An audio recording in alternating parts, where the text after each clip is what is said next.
Good morning, good afternoon, or good night, and welcome to Command Power, the show in which we discuss all things Magic the Gathering with a focus on Commander. And today we have another episode in our Spoiler Spotlight series in which I talk about, well, spoilers and tell you what my thoughts are on them. But before that, just a quick reminder to click subscribe if you enjoy my videos. We're well on our way to 1 million subscribers and your support means everything to me. And today we're going to be talking about Razorkin Needlehead. For red, it's a creature human assassin 2/2 with Razorkin Needlehead has first strike during your turn. Whenever an opponent draws a card, Razorkin Needlehead deals 1 damage to them.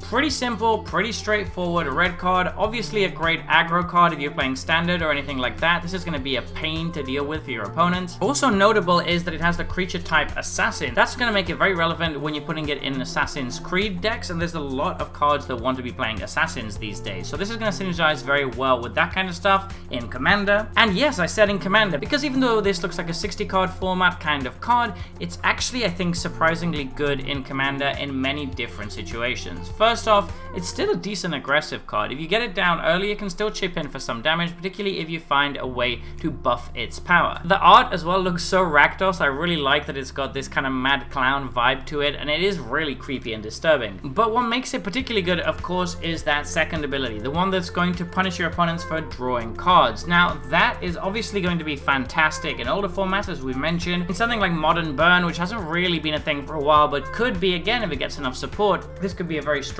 player. In formats where Brainstorm is a thing, this either stops your opponents from playing it or punishes them severely for doing so. So that seems like a pretty nice card to have and a pretty nice effect to have stable onto a 2-drop, particularly since you can have multiples of this out. But what makes it good in Commander, and what I think is interesting, is that everybody's drawing cards all the time naturally, and this is low enough of a priority that it's probably not going to be removed most of the time. It's also asymmetrical. It doesn't hit you at all and only hits your opponents, so that means that this is guaranteed to do 3 damage at least every time you go around the table. That might not seem like much, but anybody who's played against an Aristocrats deck or a Punisher deck before knows how quickly that kind of little damage adds up. And when you consider the amount of cards that people are drawing in Commander these days, this just becomes a real pain to deal with, to be fair, because it's more likely that this is going to be dealing 3, 4, 5 damage per turn cycle, and sometimes even 2 or 3 damage to a player per turn, which is a lot for just 2 mana. Yes, it doesn't really do much else other than damage, but it still seems like a decent effect to have stapled on to a small creature like this. Of course, there are some decks that are really interested in this, and those are specifically group slug decks or decks that want to make people wheel all the time. Wheel decks will absolutely love this card. It's going to be great in Nekuzar or anything like that because it's a really cheap way to punish people for drawing cards.